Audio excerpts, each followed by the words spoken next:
The stars were burning out, one by one. Ambassador Veltar watched through the crystal walls of the council chamber as another distant sun flickered and died.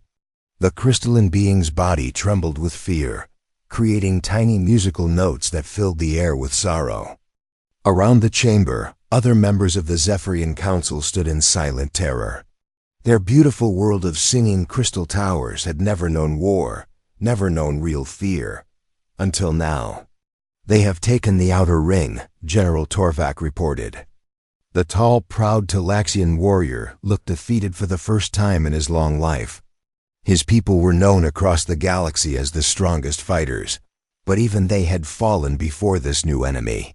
The Devourers consumed 7 star systems. In the past month, billions are dead.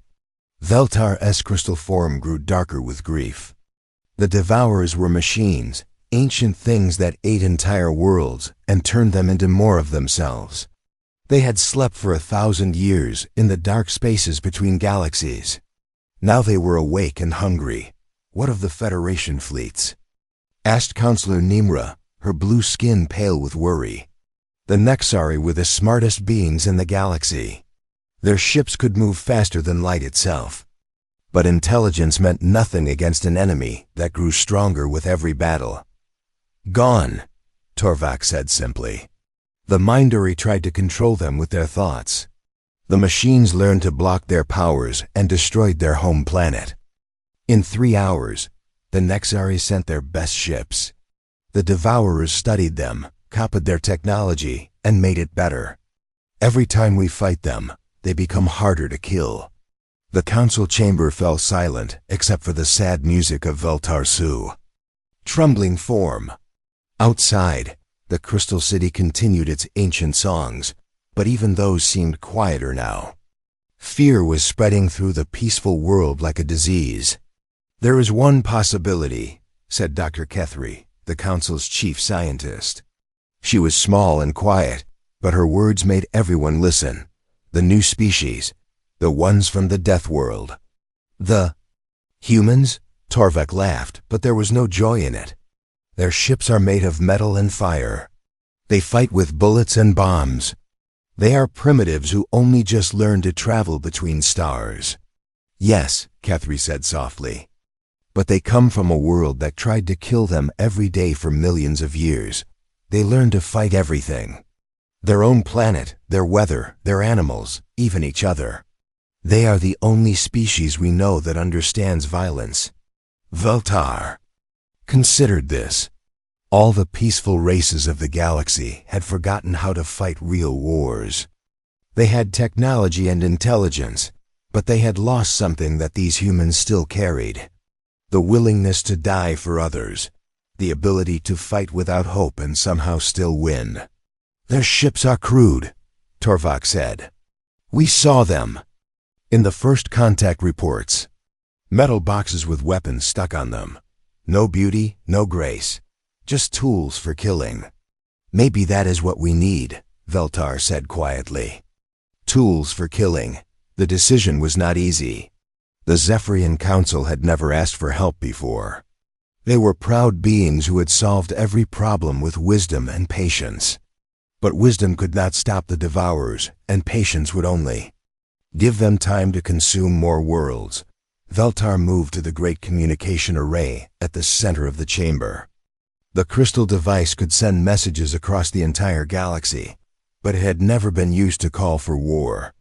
The ambassador placed their crystalline hands on the controls and began to compose the most important message in galactic history.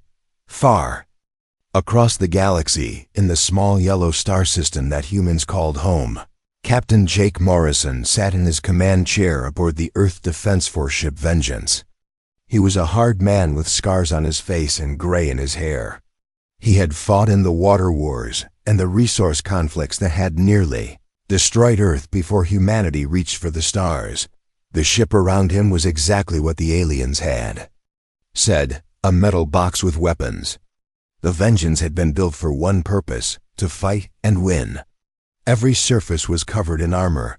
Every corridor led to a weapon system. It was not beautiful, but it was deadly. "Captain, called Lieutenant Sam Parker from the communications station. "We're getting something strange. Long-range transmission from outside the system. It's alien." Morrison straightened in his chair. First contact protocols were clear, but they had never expected the aliens to call them. "Put it through." The main screen flickered and showed the crystal being that was Veltar. The ambassador's form was dim with fear, and their voice carried notes of desperation that needed no translation. "People of Earth," Veltar began, "we are the Zephyrian Council of the Galactic Federation. We have watched your species from afar since you achieved spaceflight. We come to you now not in greeting, but in desperate need." The bridge crew listened in silence as Veltar explained about the Devourers, about the fallen worlds and the millions dead. The ambassador spoke of machine fleets that learned and adapted, of enemies that could not be reasoned with or stopped by normal means. "We have tried everything," Veltar continued. "Our wisdom, our technology, our combined fleets. All have failed. The Devourers will reach our core worlds within months. Trillions will die. Our children will never sing again." Morrison felt something cold settle in his stomach. He had seen what happened when monsters were allowed to win. Earth's own history was full of such times, when good people did nothing and evil grew strong. "We know your species is young," Veltar said. "Your ships are simple and your weapons are crude. But you come from a world of death and violence. You understand war in ways we have forgotten. If there is any hope left in the galaxy, it lies with the Deathworlders of Earth." The transmission ended, leaving the bridge in stunned silence. Morrison stared at the empty screen for a long moment, then turned to his communications officer. "Get me Earth Command," he said quietly. "Priority Alpha.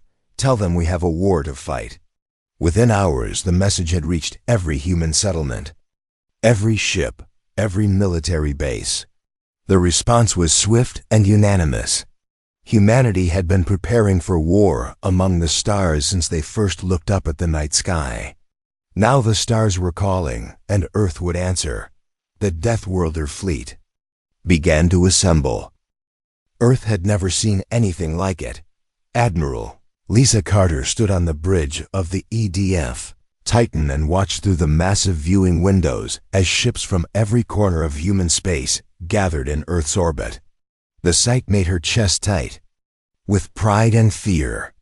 In 3 weeks, humanity had assembled the largest fleet in their short history among the stars. The Titan itself was the biggest ship humans had ever built.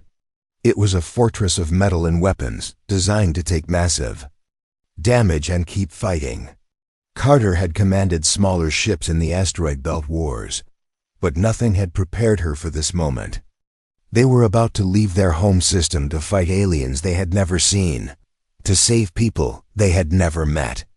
"Admiral," called her operations officer, Commander Rick Stone. He was a solid man with steady hands and a calm voice, exactly the kind of person you wanted in a crisis. "The heavy cruiser Retribution is taking position in Formation 7. Captain Brooks reports the mining ship Prospector is ready for combat modifications." Carter nodded. The fleet was a strange mix of everything humanity could find. Military ships like Stone's Retribution had been designed for war from the start. But there were also converted cargo haulers, passenger ships with weapons bolted to their hulls, and mining vessels that had been turned into flying weapons platforms. The aliens would probably laugh at what they saw. Human ships looked like what? They were tools built by a species that had learned to fight for survival. Where alien vessels were smooth and elegant, human ships were angular blocks covered in armor plating. Where alien technology was advanced and refined, human equipment was simple and brutal. But Admiral Carter had read the reports from the frontier. She knew what had happened to the pretty alien ships when they faced the Devourers. Beauty meant nothing in a real fight. "Ma'am," Stone continued, "Colonel Sullivan reports his Marines are ready for deployment. Dr. Grant wants to speak with you about her research." Carter sighed. Colonel Danny Sullivan commanded the 1st Orbital Drop Battalion, the most dangerous soldiers humanity had ever produced. His Marines could fight in space, on planets, inside ships, anywhere death needed to be delivered. They wore powered armor that could survive in conditions that would kill normal humans in seconds. Dr. Helen Grant was different. She was a scientist who studied alien life, and she had been working day and night to understand the enemy they were about to face. Carter trusted both of them, but in very different ways. "Send Dr. Grant up," Carter ordered, "and tell Colonel Sullivan to have his people ready. We leave in 6 hours." While they waited, Carter watched more ships join the formation. The converted luxury liner New Hope moved into position, its elegant curves now hidden under weapon systems and armor plates. The industrial ship Ironworks followed, looking more like a flying factory than a warship. Every vessel carried volunteers who had signed up to fight an enemy. They knew almost nothing about Dr. Grant arrived on the bridge 15 minutes later. She was a small woman with tired eyes and hands stained with research chemicals. She had been analyzing every piece of information the aliens had said about the Devourers, trying to find some weakness they could exploit. "Admiral," she said without waiting for pleasantries, "we have a problem. These Devourers are not just machines. They learn from every battle. The aliens sent me tactical reports from their encounters, and the pattern is clear. Every time they fight the machines, the enemy gets better at fighting them back." Carter frowned. "How better?" "Complete adaptation," Grant explained. "The first time the Talaxians used their plasma cannons, they destroyed dozens of Devourer ships. The second time, the machines had developed new armor that absorbed plasma energy. The third time, the Devourers reflected the plasma back at the Talaxian ships. What about kinetic weapons?" Stone asked. "Old-fashioned bullets and missiles?" Grant shook her head. "The Nexari tried that after their energy weapons failed. The Devourers grew thicker armor, then developed point defense systems that could stop incoming projectiles. They even learned to predict where the missiles would be fired from and destroyed. The launch platforms first." Carter felt cold fear settle in her stomach. If the enemy could adapt to any weapon, how were they supposed to fight them? "But there is something," Grant continued. "The aliens all fight the same way. Their tactics are based on logic and efficiency. They coordinate perfectly, they follow battle plans exactly, and they use their best technology in predictable patterns. The Devourers learn to counter all of that. And humans fight differently?" Carter asked. Grant smiled for the first time since coming aboard. "Admiral, we fight like the chaotic, unpredictable, stubborn species we are. Every human commander has their own style. Captain Morrison likes to charge straight at the enemy. Commander Stone prefers careful positioning and overwhelming firepower. Captain Brooks thinks like a miner and tries to break things apart piece by piece."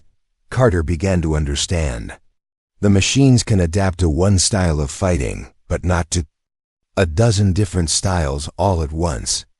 "Exactly," Grant said. "And there is something else. Humans change tactics in the middle of battle. We improvise. We do things that do not make logical sense, but somehow work. The aliens have never seen anything like human creativity in combat." Colonel Sullivan chose that moment to enter the bridge. He was a big man covered in scars, wearing combat fatigues that had seen real fighting. His Marines followed him everywhere, and Carter could see why. He had the kind of presence that made people want to follow him into hell. "Admiral," he said in his rough voice, "my people are ready. We have studied the alien reports about Devour. Ground forces. They use mechanical soldiers that adapt to whatever weapons are used against them. And your plan?" Carter asked. Sullivan grinned, and it was not a pleasant expression. "We are going to hit them with everything we have got all at once. Bullets, lasers, explosives, flamethrowers, and good old-fashioned steel bayonets. Let them try to adapt to that." Carter looked out at the fleet again. Hundreds of ships from dozens of human colonies, all crewed by people who had volunteered to fly into the unknown. They were not the most advanced species in the galaxy. Their ships were crude and their weapons were simple. But they had something the peaceful aliens had lost long ago: the will to fight impossible odds and somehow find a way to win. "All ships," Carter announced over the fleet communications. "This is Admiral Carter. We are about to leave human space for the first time in our history. We are going to fight an enemy that has destroyed civilizations older and more advanced than ours. The odds are against us, but that has never stopped humans before."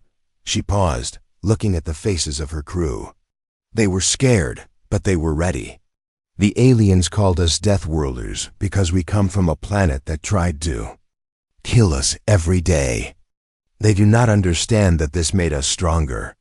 We learned to fight everything: our world, our environment, our own limitations.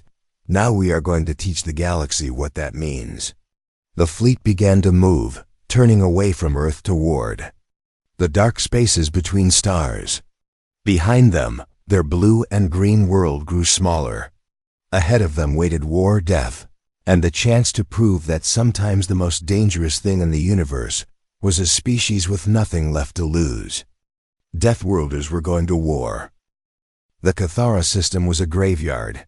Admiral Carter stood frozen on the bridge of the Titan, staring at what remained of the Zephyrian homeworld. The beautiful crystal cities that had sung for thousands of years were now silent ruins.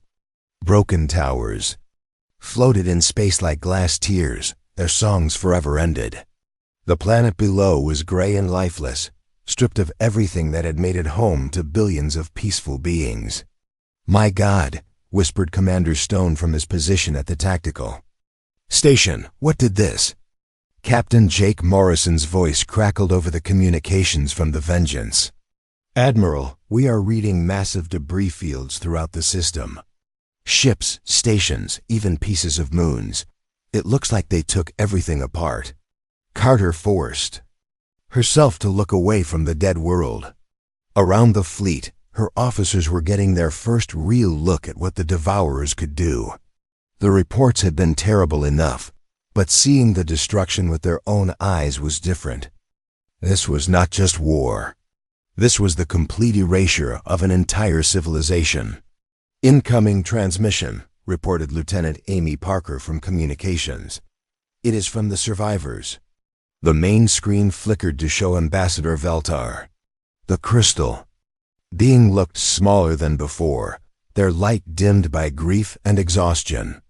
They were broadcasting from a hidden station deep in the asteroid belt, one of the few places the Devourers had not yet found. "Admiral Carter," Veltar said, their musical voice cracked with sorrow. "You came. We had hoped, but we did not dare believe. Welcome to what remains of our home." Carter felt anger building in her chest. She had seen war before, but this was different. This was murder on a scale that made human conflicts look like children's games. "Ambassador," she replied, "we are here to help. What is your situation?" "Desperate," Veltar answered honestly. "The Devourers took our world 3 days ago. Most of our people are gone. The survivors are scattered across hidden bases throughout the system. General Torvak commands. What remains of the Federation forces from the military station? You see coordinates for now." Carter nodded to her navigation officer. "Set course for the military station. All ships maintain combat formation. We do not know what might still be out there." The human fleet moved through the debris field like sharks swimming through the bones of ancient whales. The alien survivors watched from their hidden shelters as the crude human ships passed by. To them, the metal warships looked primitive and ugly compared to the graceful vessels that had once filled their space. But those beautiful ships were now twisted wreckage. While the human fleet moved with purpose and power, the military station was a massive structure built into a large asteroid. It had been designed to coordinate the defense of multiple star systems, but now it was little more than a command post for the last survivors of a galactic civilization. General Torvak met them at the docking bay, his proud warrior bearing, not quite hiding his desperation. "Admiral Carter," he said as she stepped off the shuttle, "I confess, I did not expect much when we heard Earth was sending help. Your ships appear to be built from scrap metal and determination. Sometimes that is enough," Carter replied. She looked around at the alien technology that filled the station. Everything was sleek and efficient, designed by beings who had solved the problems of war through intelligence and coordination. "General, we need to know everything about these devourers. How they fight, how they move, how they think." Torvak led her to the command center, where holographic displays showed the positions of enemy fleets throughout the galaxy. Red markers indicated systems that had been consumed, while yellow markers showed places where the machines were currently active. The map was mostly red. "They are not like any enemy we have ever faced," Torvak explained. "They do not negotiate, they do not retreat, and they do not make mistakes. They study our tactics during each battle and adapt their own methods to counter ours. By the time we understand how to fight them, they have already learned how to fight." U.S. better. Dr. Grant, who had accompanied Carter to the station, leaned forward to study the tactical displays. "General, show me the battle recordings from your engagements with them." The next hour was education in horror.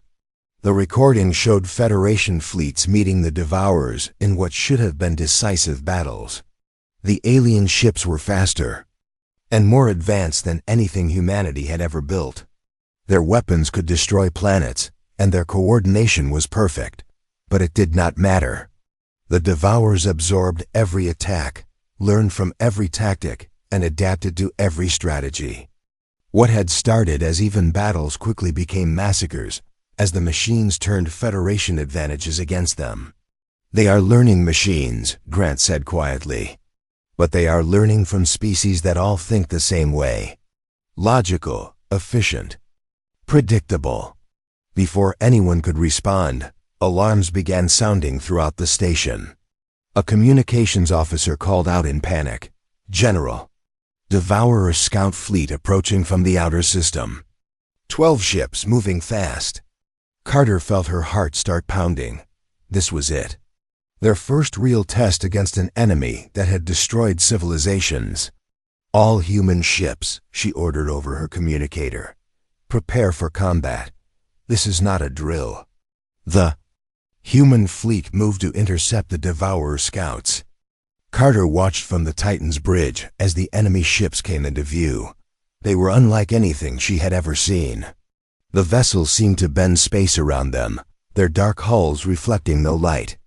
They moved with perfect coordination, like parts of a single mind.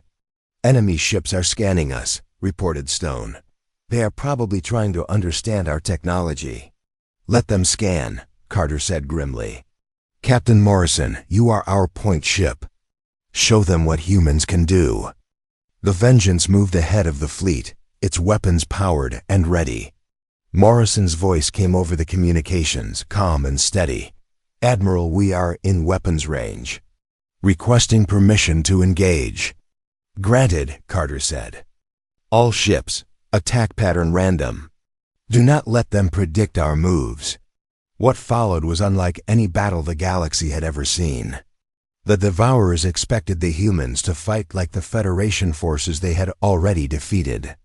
They were prepared for coordinated attacks, logical tactics, and predictable patterns. Instead, they got chaos. Morrison charged straight at the largest enemy ship, firing everything he had. The Vengeance's kinetic cannons tore through Devourer armor that had deflected Federation energy weapons. While the machines tried to adapt to his attack, Captain Brooks and the Prospector came at them from a completely different angle. Using her mining lasers to cut enemy ships apart, the converted passenger ship New Hope, commanded by Captain Bill Turner, did something no military mind would have planned. He used his ship's original passenger compartments to launch thousands of small drones, each carrying a simple explosive. The Devourers could not adapt fast enough to stop them all. "They are retreating," Stone reported in amazement. "The Devourers' ships are actually withdrawing." Carter stared at the tactical display. The enemy formation was breaking apart, the surviving ships moving away from the human fleet. In all their battles with the Federation, the Devourers had never retreated.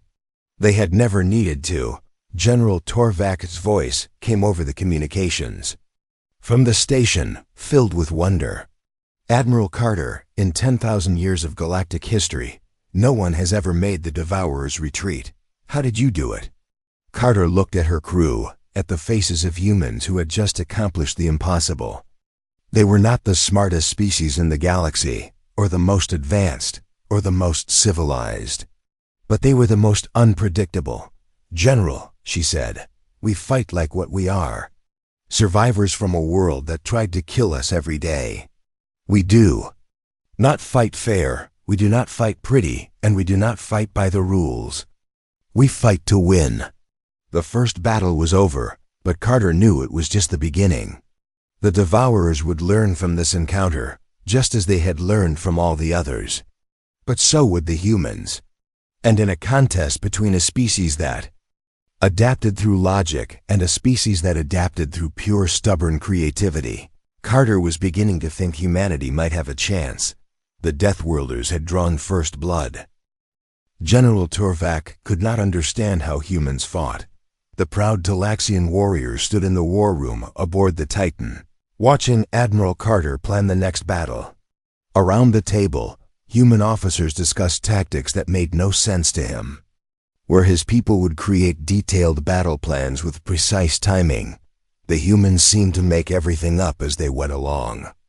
"The Devourer processing facility is here," Carter said, pointing to a holographic display of the Nixari system. "They are turning the planet's resources into more ships. Intelligence says they will have doubled their fleet size within a week." "Captain." Morrison leaned forward, studying the enemy position. "The facility is heavily defended. Orbital platforms, patrol ships, and ground-based weapons. A direct assault would be suicide." "Good thing we specialize in suicide missions," said Colonel Sullivan with a grin that made Torvak's blood run cold. The human Marine commander looked like he was looking forward to the coming battle. Dr. Grant spread her research across the table. "The Devourers have been studying our first encounter. They have modified their hull plating to resist kinetic weapons and developed new point defense systems. They are learning to fight us. Then we learn to fight them better," Carter said simply. Torvak shook his head. "Admiral, with respect, that is not how warfare works. You must have a plan. You must coordinate your attacks. You must use your advantages efficiently." "General," Carter replied, "has efficient warfare worked against the Devourers?" The question hung in the air like a blade. Torvak remembered the systematic destruction of the Federation fleets, the careful tactics that had been turned against them, the logical strategies that had led only to defeat. "No," he admitted quietly. "Then we try something different," Carter said. "Colonel Sullivan, how long do you need to prepare your Marines for a ground assault?" Sullivan checked his equipment list. 12 hours, Admiral. But I should mention, we have never tried an orbital drop on an enemy facility before. The concept is insane." "Perfect," Carter said. "Captain Morrison, I want you to begin bombardment of their orbital defenses. Captain Brooks, use your mining equipment to create a debris field around the planet. Make it look like we are trying to hide our approach. What is the real plan?" asked Commander Stone. Carter smiled, and Torvak realized it was the same dangerous expression he had seen on Colonel Sullivan's face. "We are going to hit them with everything at once from every direction. They can adapt to logical tactics, but they cannot adapt to pure chaos." 24 hours later, the human fleet arrived at the Nexari system. Torvak watched from the Titan's bridge as the battle began. It was nothing like the coordinated assaults he had witnessed in Federation military operations. It was complete. Madness. Captain Morrison's vengeance led the initial attack, charging directly at the heaviest enemy defenses. The Devourers had prepared for this, adapting their weapons to counter human kinetic rounds. But while they focused on Morrison's ship, Captain Brooks approached from the opposite direction. The Prospector did not fight like a warship. Brooks used her mining experience to target the weak points in the facility's structure, cutting through support beams and power conduits with industrial precision. The Devourers tried to stop her, but their adapted defenses were designed for military weapons, not mining tools. Orbital drop commencing, Sullivan reported over the communications. This is going to be interesting. Torvak watched in horror as escape pods began launching from the human ships. But these were not retreating crews. They were assault pods carrying fully armed Marines directly into the heart of the enemy facility. The concept was so insane that the Devourers had not prepared any defenses for it. "Sir," reported the tactical officer, "the Devourers are trying to adapt their defenses, but they cannot decide what to defend against. We are attacking them with 17 different weapon types, from 12 different directions." The battle became a test of adaptation against creativity. Every time the Devourers modified their defenses to stop one human attack, 3 more attacks came from unexpected directions. When they strengthened their armor against kinetic weapons, the humans switched to energy beams. When they developed point defense systems, the humans used ramming attacks. Captain Turner's converted passenger ship, New Hope, did something that violated every rule of space combat. He opened his cargo bays and began launching everything he had: supply crates, maintenance equipment, even furniture. The makeshift missiles overwhelmed the Devourer point defenses by sheer volume. "The enemy is adapting faster than before," Dr. Grant reported. "They are learning from our previous battle, but they are also learning from this one in real time." "Then we adapt faster," Carter said calmly. She opened communications to the entire fleet. "All ships, new orders. Stop using whatever you used. In the last 5 minutes, switch to your backup weapons. Keep them guessing." What followed was the strangest battle in galactic history. Human ships changed tactics every few minutes, switching between different weapons, different approaches, different strategies. The Devourers tried to keep up, but they were designed to learn from consistent patterns. Human inconsistency was breaking their adaptation protocols. Colonel Sullivan's voice crackled over the communications from inside the facility. "Admiral, we are inside their main processing center. These machines are tougher than anything we have faced, but they seem confused.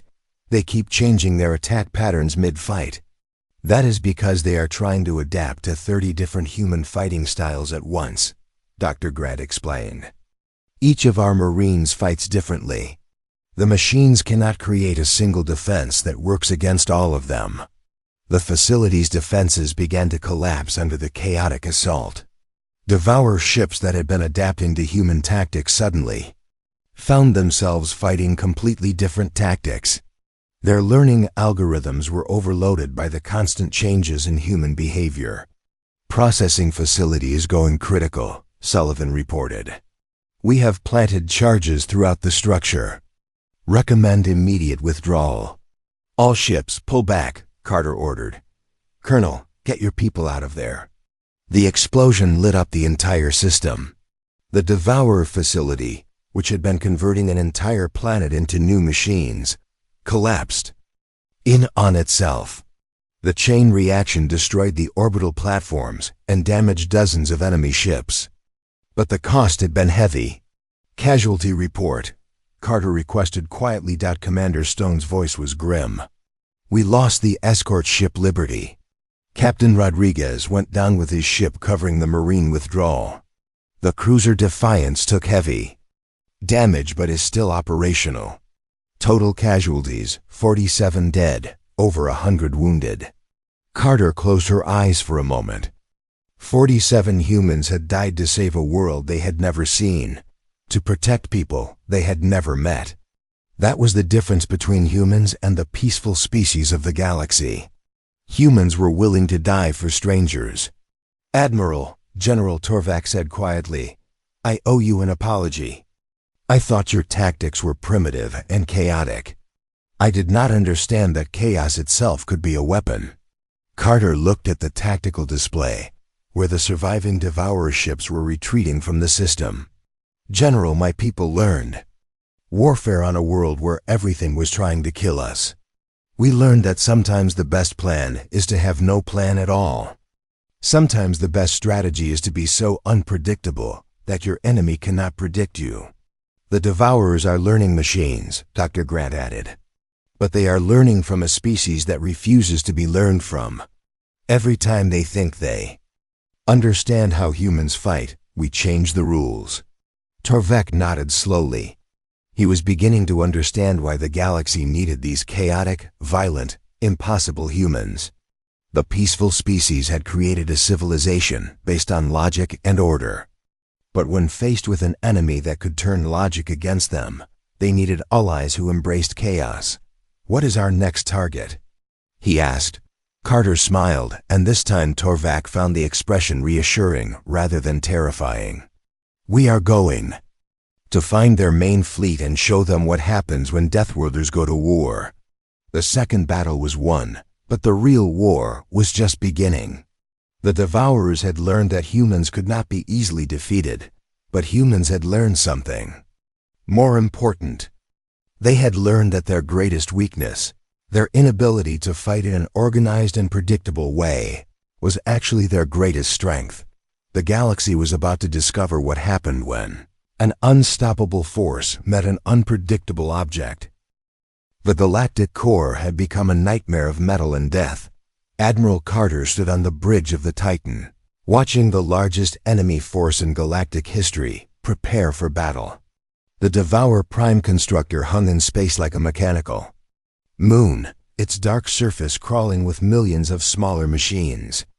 Every few minutes, new warships emerged from its construction bays, adding to the fleet that already numbered in the thousands. "Final fleet count, Admiral," reported Commander Stone, his voice tight with strain. "We have 600 ships from 43 different species. The enemy has over 3,000 vessels, with more being built every hour." Carter nodded grimly. The past month had been a running battle across the galaxy as the combined forces of the Federation and Earth had tried to slow the Devourer advance. They had won some fights and lost others, but the enemy kept growing stronger. Now at the heart of the galaxy, they faced the source of it all. "Dr. Grant, what is our window?" Carter asked. The scientist looked exhausted after weeks of constant research. "The constructor is in its awakening cycle. It is building ships faster than ever, but its defenses are focused on production rather than protection. We have maybe 4 hours before it completes the cycle and becomes impossible to destroy." "General." Torvak moved to stand beside Carter at the viewing window. The alien warrior had changed over the past weeks of fighting alongside humans. He no longer questioned their chaotic tactics. Instead, he had learned to fight like them, adapting Talaxian discipline to human creativity. "Admiral," he said quietly, "my people have a saying. A warrior's greatest honor is to die protecting those who cannot protect themselves. I understand now why your species volunteered for this fight. You are all warriors in your hearts." Carter looked around the bridge at her crew. They were scared, tired, and facing impossible odds, but not one of them had asked to go home. Not one of them had suggested retreat. They were here because the galaxy needed them, and that was enough. "All ships," she announced over the fleet communications. "This is Admiral Carter. In 4 hours, that constructor will be unstoppable. After that, the Devourers will have enough ships to consume every world in the galaxy. We are all that stands between them and trillions of innocent lives." She paused, looking out at the mixed fleet of human and alien vessels. Ships from dozens of worlds, crewed by beings who had never fought together before, united only by their refusal to surrender. Today we prove that some things are worth dying for. Today we show the universe that even machines can be broken by beings who refuse to give up. All ships, attack formation chaos. Let them try to adapt to that. The battle began like a storm breaking over the galaxy. The human ships led the charge. But this time, they were not alone. Talaxian warriors fought with human fury, their precise formations breaking apart into the chaotic patterns they had learned from Earth's fleet. Nexari science vessels used their advanced sensors to coordinate with human weapons, creating combinations the Devourers had never seen. Even the peaceful Zephyrians contributed, their crystal ships singing war songs that boosted the morale of every allied vessel. Captain Morrison's vengeance crashed into the enemy line like a metal fist, its guns blazing. But the Devourers were ready for human tactics now. They had adapted to kinetic weapons, learned to counter chaotic movement patterns, and developed new defenses against every trick the humans had used. "They are learning too fast," Dr. Grant reported. "The constructor is feeding data to every ship in real time. They are adapting to our tactics faster than we can change them." "Then we stop changing tactics," Carter said. "All ships, this is it. Everything we have, right at the constructor. No holding back, no clever tricks. We hit them with raw determination and see who breaks first." What followed was not strategy or tactics. It was a test of will. The Allied fleet threw itself at the constructor like waves against a cliff. Ships died by the dozens, their crews giving their lives to clear a path for others. The converted mining ship Prospector, commanded by Captain Brooks, used her industrial cutters to carve through enemy formations, even as her ship fell apart around her. The passenger liner New Hope, under Captain Turner, rammed 3 Devourer cruisers before exploding in a ball of fire. Colonel Sullivan's Marines launched themselves at the constructor's surface in a desperate boarding action. They fought through mechanical corridors filled with defensive systems, pushing deeper into the massive structure. Behind them, human and alien ships continued their assault, buying time with their lives. "The constructor's main core is 50 levels down," Sullivan reported over crackling communications. "We are taking heavy casualties, but we are still moving. Give us 10 more minutes." Carter watched the tactical display as more Allied ships disappeared from the screen. They were losing the battle, but they were also getting closer to their goal. The constructor's defenses were focused on the fleet attack, leaving gaps that the Marines could exploit. "Admiral," Commander Stone called out, "the Devourer fleet is closing in. We cannot hold them off much longer." Carter looked at the closing enemy ships, then at the constructor still under construction. They were out of time and out of options. There was only one choice left. "All ships, this is Admiral Carter. I am taking the Titan on a direct course for the constructor's core. Any ship that can still fight, follow me in. We are going to ram that thing and hope it breaks." The response was immediate. Every surviving ship in the fleet turned toward the constructor, their crews preparing for the final charge. Human vessels led the way, but they were joined by alien ships whose crews had learned what it meant to fight like Deathworlders. The Titan shuddered under enemy fire as it pushed through the Devourer defenses. Around it, other ships fell one by one, each taking enemy vessels with them as they died. The bridge crew held their positions even as systems failed and hull plates cracked under the strain. "Colonel Sullivan," Carter called over the communications, "whatever you are going to do, do it now." Sullivan's voice came back faint but determined. "We found it, Admiral. The constructor's brain. We are planting every explosive we have. This is going to be a big one." The Titan was only 1,000 meters from the constructor's surface when the explosions began. Deep inside the massive structure, human and alien explosives tore through critical systems. The constructor's own power core began to overload, creating a chain reaction that spread through its entire structure. "All ships, emergency withdraw," Carter ordered, but she knew it was too late for most of them. The constructor died like a star-going supernova. The explosion tore through space, destroying everything within 1,000 kilometers. The Devourer fleet, caught in the blast, simply vanished.